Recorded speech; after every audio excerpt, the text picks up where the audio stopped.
Hi guys, welcome back to my channel Exposure to English. So today we are going to discuss MCQ question paper for class 10th. जैसे कि हमको सबको पता है कल 10th का बोर्ड का एग्ज़ाम है, तो आज हम ग्रामर और राइटिंग डिस्कस करेंगे कि किस तरीके से हमको सॉल्व करने हैं questions. So let's start with the grammar portion first. So students, first question हमारे पास है, I saw dash boys playing in the park. मैंने कुछ लड़कों को देखा. पास्ट की बात हो रही है, समझ में आ गया. डैश बॉयज, बॉयज यानी प्लूरल है, okay. Playing in the park, park में खेल रहे थे. अब हम ऑप्शंस देखते हैं. हमको क्वेश्चन समझ में आ गया कि कब की बात हो रही है, किस किस की बात हो रही है, कैसे बात हो रही है.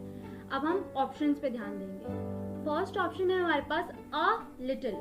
अ लिटिल नहीं हो सकता है क्योंकि अ लिटिल हम अनकाउंटेबल नाउन्स के साथ यूज करते हैं और बॉयज तो काउंटेबल है, राइट. सेकेंड ऑप्शन है हमारा एनी. स्टूडेंट्स, एनी भी नहीं होगा क्योंकि हमको पता है एनी नेगेटिव सेंटेंसेस के साथ यूज होता है और ये सेंटेंस अफर्मेटिव या पॉजिटिव सेंटेंस है, तो एनी भी कैंसिल हो जाता है. थर्ड हमारा जो ऑप्शन है वो है सम. ओके, ये हम कंसिडर कर सकते हैं क्योंकि सम हम काउंटेबल नाउन्स के साथ यूज करते हैं. बॉयज हमारा काउंटेबल नाउन है, ऊपर से सम हमारा एफर्मेटिव पॉजिटिव सेंटेंसेस के साथ यूज होता है और ये पॉजिटिव सेंटेंस है. अब देखते हैं डी ऑप्शन. ये हमको पता चल गया, ठीक है, ए बी ऑप्शन गलत है तो ये तो नहीं होगी. अब सी हमको लग रहा है कि सी हो सकता है आंसर, तो इसको हम अभी साइड में रखेंगे कि ठीक है, सी हम देखते हैं कि पहले डी वाला ऑप्शन देखेंगे, फिर देखेंगे सी और डी में से कौन सा सही है. अब डी ऑप्शन हमारे पास है दिस. अब आप ध्यान से देखो तो दिस में हम सिंगुलर बॉय की बात करेंगे, right. I saw this boy, तो फिर तो ठीक होता. आई सॉ दिस बॉयज तो नहीं होगा क्योंकि दिस हमारा सिंगुलर है और बॉयज हमारा प्लूरल है. अगर डी ऑप्शन में दीज होता तो शायद आंसर सही होता, तो इसका मतलब डी भी हमारा गलत ऑप्शन है. तो हमारा आंसर बचा C. I saw some boys playing in the park, तो हमारा आंसर हो गया C part. Okay, so let's talk about question number 2. Mahesh and Suresh dash business partners. अब इस क्वेश्चन को हमको पढ़ के समझ में आया कि Mahesh and Suresh business partners हैं, ठीक है. क्वेश्चन समझ में आ गया. अब ऑप्शंस देखते हैं. ए ऑप्शन है हैव.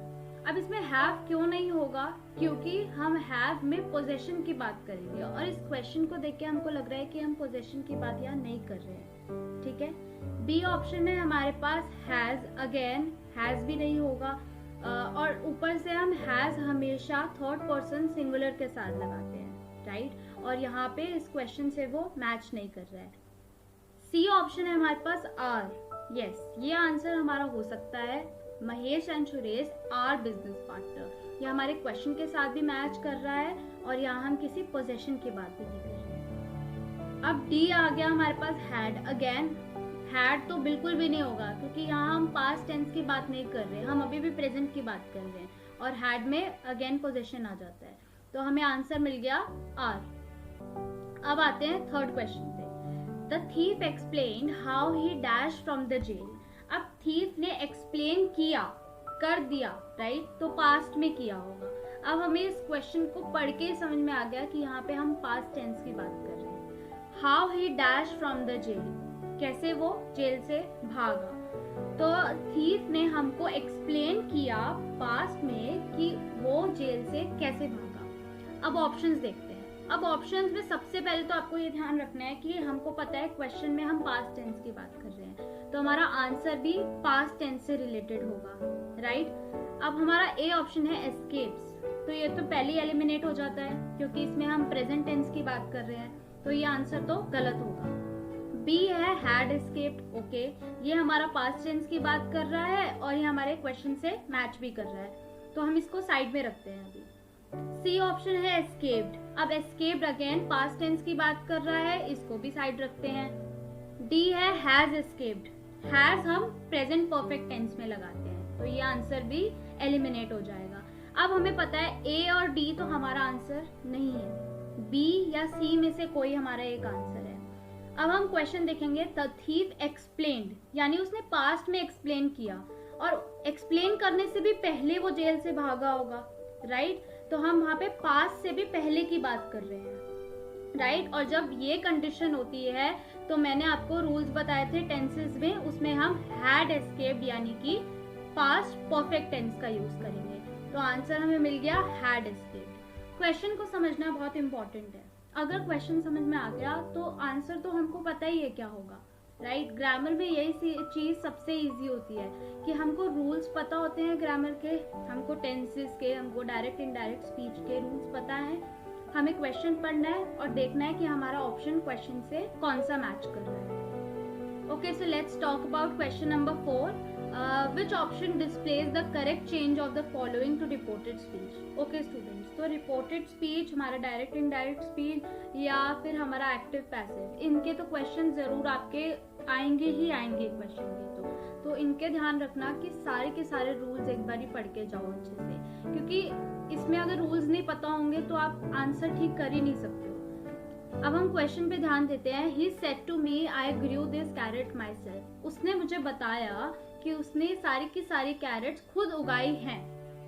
अब इसमें हमने क्वेश्चन पढ़ा तो हमको समझ में आया कि ये पास्ट टेंस की बात हो रही है, उसने उगाई हैं खुद से, ठीक है। हमने पास्ट टेंस की बात कर रहे हैं। और जब भी हमको पता है रूल के हिसाब से, जब भी हम डायरेक्ट स्पीच अगर पास्ट में होती है और उसको हम इनडायरेक्ट स्पीच में कन्वर्ट करते हैं तो पास्ट टेंस हमारा पास्ट परफेक्ट टेंस में कन्वर्ट होता है। हमको रूल्स पता है तो हम आंसर भी यूं पता लगा लेंगे क्वेश्चन पढ़ के। अब हम देखते हैं कि अब हमको समझ में आ गया कि सबसे पहले तो हमारा यहाँ पे पास्ट परफेक्ट टेंस होना चाहिए आंसर में। तो सबसे पहले हमको ऑप्शन देखना है कि किसमें पास्ट परफेक्ट है। एक ही में है, बी में, ठीक है। रूल से मैच हो रहा है। यहाँ पे हमारा आई भी ही में कन्वर्ट हो गया है थर्ड पर्सन में, क्योंकि अगर मैं बोलूंगी कि he told me that I had grown, तो मतलब कि मैंने ग्रो किए, मैंने नहीं किए, उसने किए हैं, थर्ड पर्सन ने किए हैं। तो यहाँ पे ही भी कन्वर्ट हो रहा है, माई सेल्फ का हिमसेल्फ भी हो रहा है, और यहाँ पे हमारा क्वेश्चन के जो हमने रूल बताया था उसके हिसाब से पास्ट परफेक्ट टेंस भी है। तो हमारा आंसर हो जाएगा बी। तो ये था हमारा ग्रामर पार्ट। समझ में आ गया कि क्वेश्चन पढ़ने हैं, रूल्स पता होने चाहिए, इजीली कर लोगे। बाकी मैं वीडियो के साथ आपको टेंसेस का और जो मैंने एमसीक्यू कैसे सॉल्व करने हैं उसकी वीडियो भी बनाई है, मैं वो लिंक आपको शेयर करूंगी, प्लीज एक बार देख लेना। तो राइटिंग में तो सबसे पहले ये है कि हमको फॉर्मेट पता होना चाहिए, ठीक है। अगर हम राइटिंग का क्वेश्चन कर रहे हैं तो हमको फॉर्मेट नहीं पता तो भूल जाओ, फिर कैसे होगा समझ में नहीं आएगा। तो क्योंकि जब हम थ्योरी का क्वेश्चन भी करते थे, है ना, आपको पता है कि हम लेटर का, नोटिस का, डायरी का, सबका फॉर्मेट पढ़ के जाते थे कि पहले हमारा क्या कौन सा एड्रेस आएगा, फिर कौन सी डेट आएगी, राइट, हमारा डियर सर, रिस्पेक्टेड मैडम आएगा या नहीं आएगा, हमारी बॉडी कब आएगी, राइट। तो ये सब हमको फॉर्मेट पता होना चाहिए। अब 10th क्लास में हमारा मेनली फॉर्मल लेटर आ रहा है, तो हम फॉर्मल लेटर पे ही फोकस करेंगे। फर्स्ट क्वेश्चन है which of the following is the correct receiver's address from the following. Receiver's address, अब यहाँ पे अगर हम ऑप्शन देखें तो हमको एडिटर वाला यहाँ पे लग रहा है, जो न्यूज़पेपर को हम भेजते हैं वो वाला हमारा लग रहा है, राइट। तो रिसीवर्स एड्रेस देखेंगे, ए है to the editor the Hindustan Times, गलत, क्योंकि हमको फॉर्मेट में पता है हम टू यूज नहीं करते हैं, राइट। तो ये हमारा गलत हो जाएगा। Be the editor Hindustan times, ये भी गलत होगा। द एडिटर तो ठीक है, बट हिंदुस्तान टाइम्स के साथ भी हम द लगाएंगे, क्यों? क्योंकि ये डेफिनेट है ना, हम किसी डेफिनेट पर्टिकुलर चीज की बात कर रहे हैं, द हिंदुस्तान टाइम्स, तो ये हमारा करेक्ट होता, लेकिन यह नहीं है तो इसलिए ये भी ऑप्शन गलत हो जाएगा। सी ऑप्शन है the editor the Hindustan times, ये ऑप्शन बिल्कुल सही है, टिक। तो इस पे क्यों टिक? क्योंकि ये हमारा फॉर्मेट से मैच कर रहा है, हमें पता है द एडिटर आता है और द हिंदुस्तान टाइम्स आता है, तो ये सी आंसर करेक्ट हो जाएगा। तो सेकंड क्वेश्चन है हमारा letter to editors are written to. अब हमको ये क्वेश्चन तो बहुत इजी है, ठीक है, अगर ऐसा क्वेश्चन आ गया तो मजे ही आ जाएंगे। लेटर टू एडिटर, अब हमको पता है कि स्कूल का तो एडिटर नहीं होता है, स्कूल का प्रिंसिपल होता है, कॉलेज का भी प्रिंसिपल होता है, किसी क्लब का ओनर होता है, राइट। तो ऑब्वियसली एडिटर है, ठीक है, तो वो न्यूज़पेपर का होगा, इजी, ठीक है। ऐसे क्वेश्चन तो मतलब अगर ऐसे क्वेश्चन बोर्ड में आ गए ना तो लॉटरी है, क्योंकि क्योंकि इजी है, एक एक मार्क्स तो ऐसे ही मिल जाएगा, राइट। तो letter to editor are written to newspaper, very good. तो थर्ड है letter of complaint comes in the category of, letter of complaint comes in the category of. अब ऑब्वियसली अगर हम कंप्लेंट कर रहे हैं तो हम किसी ऑफिशियल जगह पे या किसी कंपनी में कंप्लेंट करेंगे, राइट। और अगर हम किसी भी ऑफिशियल जगह पे या किसी कंपनी में अगर हम भेजते हैं लेटर तो वो फॉर्मल लेटर होता है ना। सबको पता है कि फॉर्मल लेटर इसीलिए लिखा जाता है जब हम किसी को ऑफिशियल काम के लिए या किसी कंपनी में या किसी स्कूल कॉलेज हमारी ऑफिस वाली जगह पे अगर हम लेटर भेजते हैं तो वो फॉर्मल लेटर होता है। अब यहाँ पे हमको इनफॉर्मल लेटर नहीं होगा, डेमी ऑफिशियल भी नहीं होगा, नन ऑफ दिस भी नहीं होगा, तो हमारा ए ऑप्शन करेक्ट होगा, that is formal letter. So that was it about the video. मैंने आपको ग्रामर और राइटिंग के क्वेश्चंस कुछ बताए कि किस तरीके से आपको सॉल्व करना है। All the best for the exam, अच्छे से करना, फॉर्मेट पढ़ के जाना, क्वेश्चन अच्छे से पढ़ना और रूल्स ग्रामर के अच्छे से याद होने चाहिए।